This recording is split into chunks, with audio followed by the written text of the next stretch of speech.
The world is split in two, the United States and the Soviet Union. Two superpowers, terrified of each other more than of nuclear fire. The Cold War has begun, and everything still human is slowly dissolving in the shadows of national security. On the streets, freedom, bright smiles, and the illusion of peace.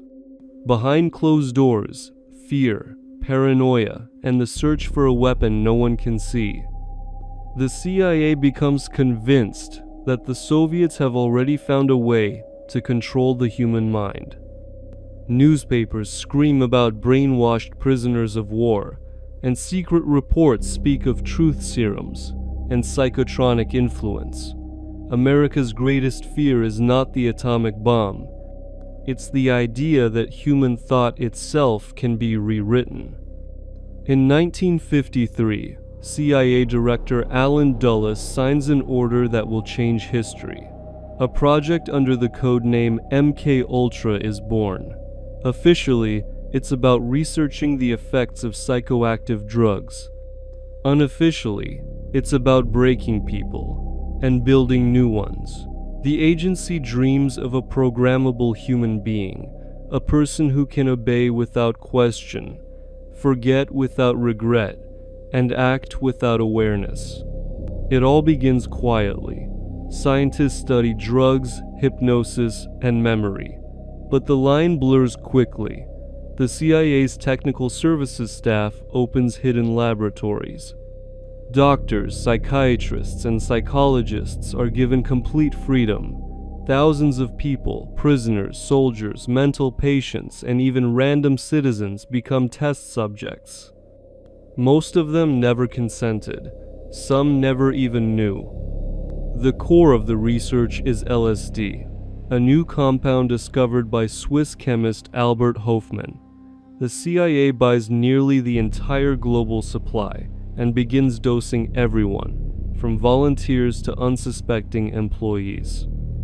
Subjects see sounds, hear colors, and lose their sense of reality.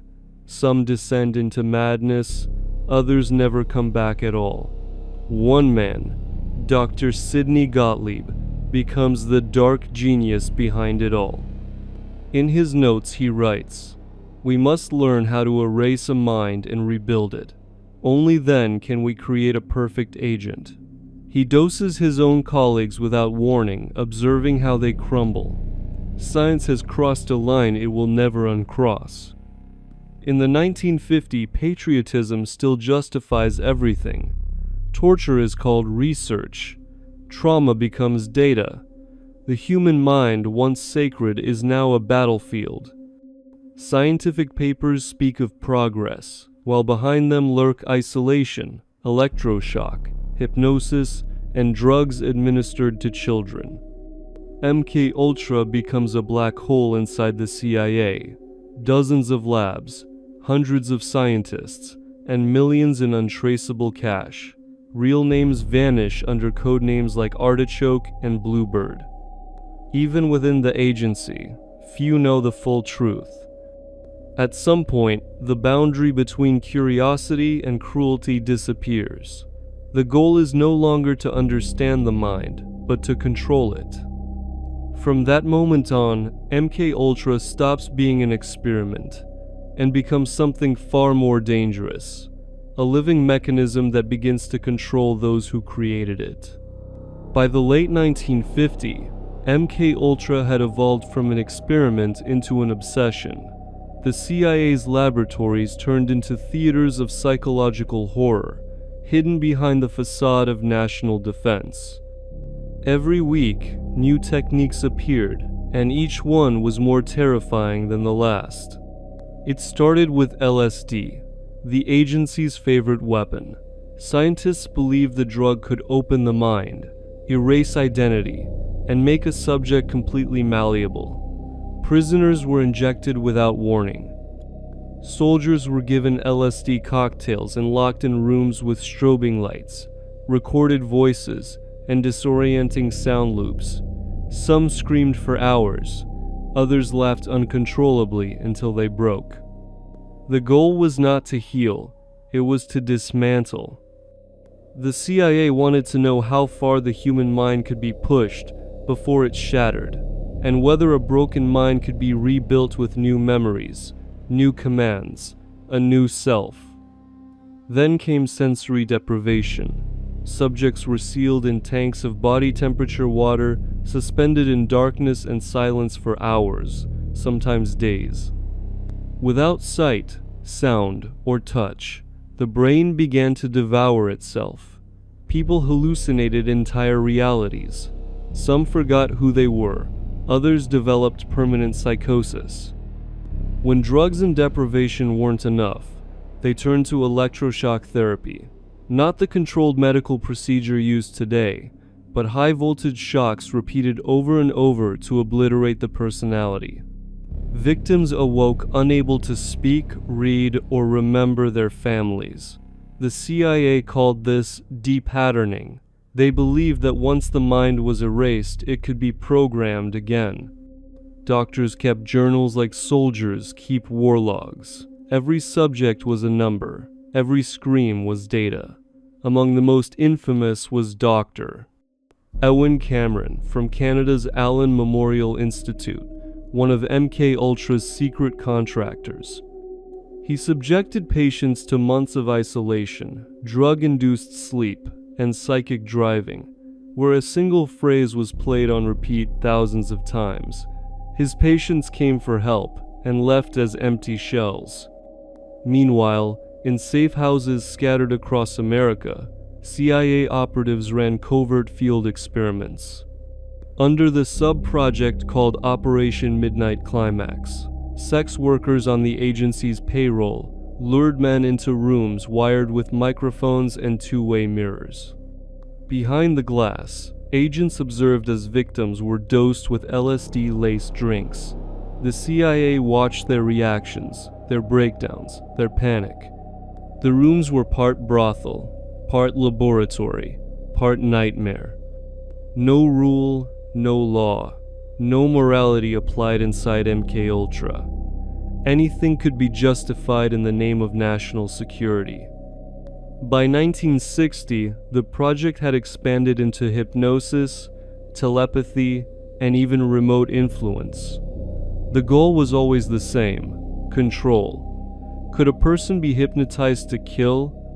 Could a sleeper agent be triggered with a single phrase? Could the human mind become a programmable machine? The reports are chilling. Some agents claimed they had succeeded, others vanished. Entire records were sealed. The few who survived the experiments would later speak of lost time, erased memories, and visions that felt more real than life itself. And as the 1960 dawned, MKUltra was preparing for its most ambitious phase, one that would reach beyond the lab and into the streets, the universities, and the very fabric of American society. By the early 1970s, the walls around MKUltra began to tremble. What was once the CIA's most secret project had become a monster that even its creators could no longer control.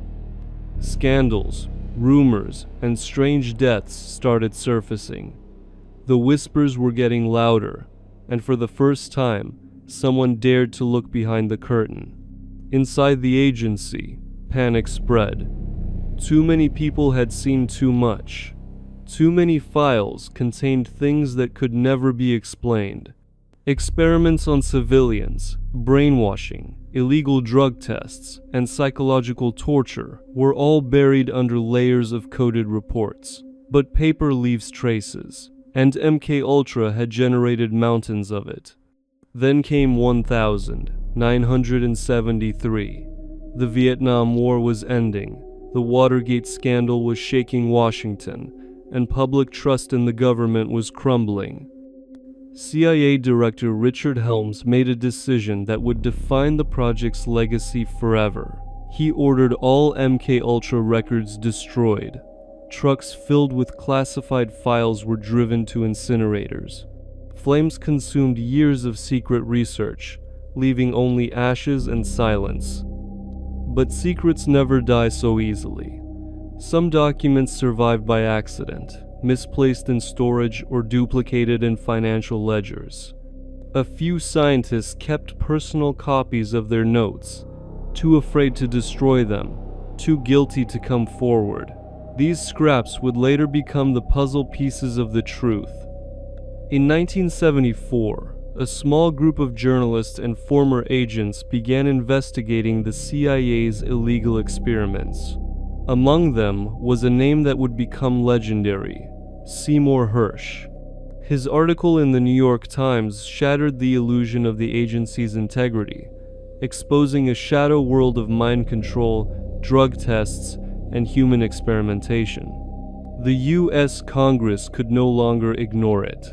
A special investigation known as the Church Committee was formed in 1975 to uncover the truth. Senators, stunned by what they found, listened as former operatives described experiments that defied morality, science, and law. Victims spoke of nightmares that had never ended, of being used and discarded like broken machines. The hearings revealed fragments of horror.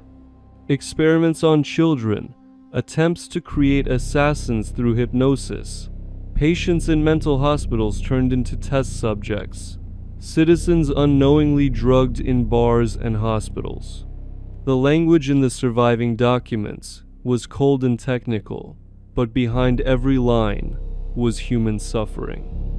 One declassified memo spoke of behavioral modification techniques for operational use. Another described methods to induce amnesia and suggestibility. These were not theories, they were instructions. Public outrage grew. Newspapers called it science without conscience. Yet the CIA insisted that MKUltra was an old project, long discontinued, exaggerated by the press.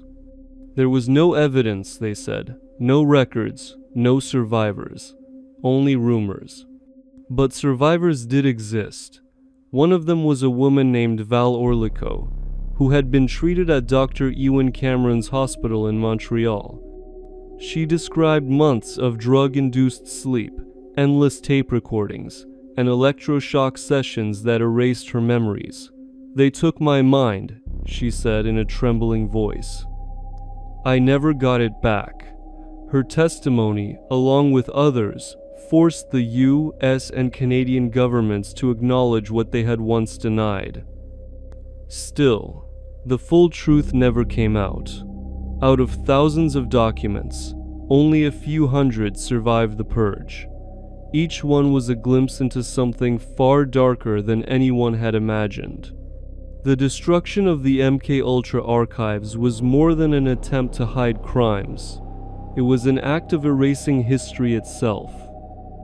What burned in those furnaces was not just paper. It was the evidence of how far a government was willing to go to control the human soul. Even today, historians and researchers argue about what else was lost. Were there successful tests in creating controllable agents? Did the experiments lead to other secret programs that continued under new names? Some believe MKUltra never truly ended. It simply changed its skin, slipping quietly into new projects, hidden behind different acronyms. And maybe that's why the files had to burn, because somewhere in those pages, buried under chemical formulas and psychological charts, lay the proof that the line between science and sorcery had already been crossed. The ashes were meant to erase the evidence, but instead, they became a warning.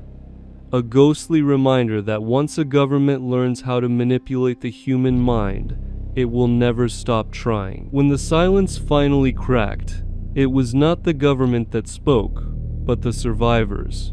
The ones who lived through the madness of MKUltra began to remember. Their voices came slowly, trembling, broken by years of confusion and trauma, yet their words carried the power to shake the foundations of secrecy that had buried them for decades. They came from different places: prisons, hospitals, military bases. but their stories were hauntingly similar. Each described a descent into a place where reality dissolved and identity vanished.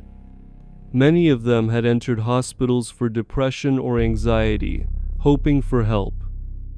Instead, they were given injections, subjected to electric shocks, and left in dark rooms with voices whispering through hidden speakers. One woman recalled being put into a drugged sleep for over a month, while the same phrase played endlessly in her ears, "You will not be afraid." When she awoke, she could not remember her own name. Others described the sensation of being detached from their bodies, of floating above themselves, watching scientists write notes while their minds were breaking apart. Some of these victims were American citizens, others Canadian. Some had no idea they had ever been part of an experiment until years later. When files surfaced, their names appeared as numbers. To the agency, they had never been people, only data. Among the first to speak publicly was a man named Robert Logue. He had been a soldier, proud and disciplined, until the day he volunteered for what he was told was a harmless psychological study. Instead, he was given LSD and locked in a cell for 77 hours. "I saw things that no one should see," he said, "and when it was over, they told me it was for my country." His words echoed through congressional hearings, raw and unpolished, and for the first time, the human face of MKUltra was seen by the world. But the survivors were not the only ones to speak. From inside the system came the whistleblowers, men and women who could no longer bear the weight of what they had witnessed. One of them, a former technician at a CIA lab, described nights when he watched people convulse under the influence of new drugs, while the scientists took notes and joked over coffee. "They said it was science," he whispered, "but it was torture disguised as research." A journalist named John Marks dedicated his life to finding the truth. He filed endless freedom of information requests, interviewed former agents, and chased fragments of paper through the labyrinth of government bureaucracy. After years of work, he published The Search for the Manchurian Candidate, a book that laid bare the most disturbing facts of MKUltra. It revealed that the project had spanned more than 150 sub-programs, touching universities, hospitals, and even private corporations. For the survivors, justice was slow and incomplete. Some received small settlements from the government, others died waiting for acknowledgement. Their pain became a symbol of a deeper question. How much control over the human mind should any government have? The whistleblowers faced their own consequences, ruined careers, harassment, and silence. But they also became the keepers of a truth that refused to die. And through their efforts, the story of MKUltra began to seep into public consciousness, no longer hidden in classified vaults, but whispered in documentaries, books, and late-night conversations. The survivors had been victims, but by speaking they became witnesses. Their courage transformed horror into testimony. They proved that even the deepest lies cannot stay buried forever. And yet, behind their bravery, one question remained unanswered. If MKUltra truly ended, why did so many of its methods appear again, rebranded and refined, in later research on behavioral control, interrogation, and psychological warfare? Perhaps the project never died. It simply evolved, moving forward under new names, watched by new eyes. The survivors spoke to expose the past, but in doing so, they may have revealed the shape of the future. By the time the truth reached the public, MKUltra was officially history. The files were burned, the program shut down, and the names of those responsible quietly erased. Yet the echoes of the project did not vanish. They lingered, hidden in the folds of new experiments, in black budgets, in whispers of technology that could read thoughts or alter behavior without a single drug. The Cold War ended, but the hunger for control never did. Intelligence agencies across the world began exploring digital surveillance, brain mapping, and electromagnetic stimulation. The tools changed, but the goal remained the same: to understand and manipulate the mind. Some historians call this the new MK Ultra, the evolution of psychological warfare into the age of information. In the 1990 seconds, declassified documents confirmed that remnants of MK Ultra research had been shared with military programs studying sleep deprivation, psychological conditioning, and interrogation resistance. Techniques once considered immoral were quietly reframed as counterintelligence methods. The language softened, but the meaning stayed. Today, scientists speak of neural interfaces, synthetic telepathy, and emotional AI. It sounds like science fiction, yet the foundation was laid decades ago, in those same cold rooms where minds were shattered for the sake of knowledge. The difference is that now the experiments are invisible, conducted through screens, algorithms, and devices that surround us every day. Some call it progress, others call it the continuation of a nightmare. And then there is the mystery of the missing research. Among historians, there is a rumor that parts of the MK Ultra data were never destroyed. Instead, they were transferred to private labs and defense contractors, hidden away in systems with no oversight, no witnesses, and no conscience. If that is true, the project never truly ended. It merely slipped into the shadows, waiting for the right time to resurface. Conspiracy theorists claim that traces of MK Ultra can be found in mass media manipulation, in advanced interrogation programs, even in the design of social media algorithms. They argue that the essence of the project, the desire to predict and shape human thought, has become the invisible backbone of the modern world. Whether this is truth or paranoia, no one can say, but the parallels are unsettling.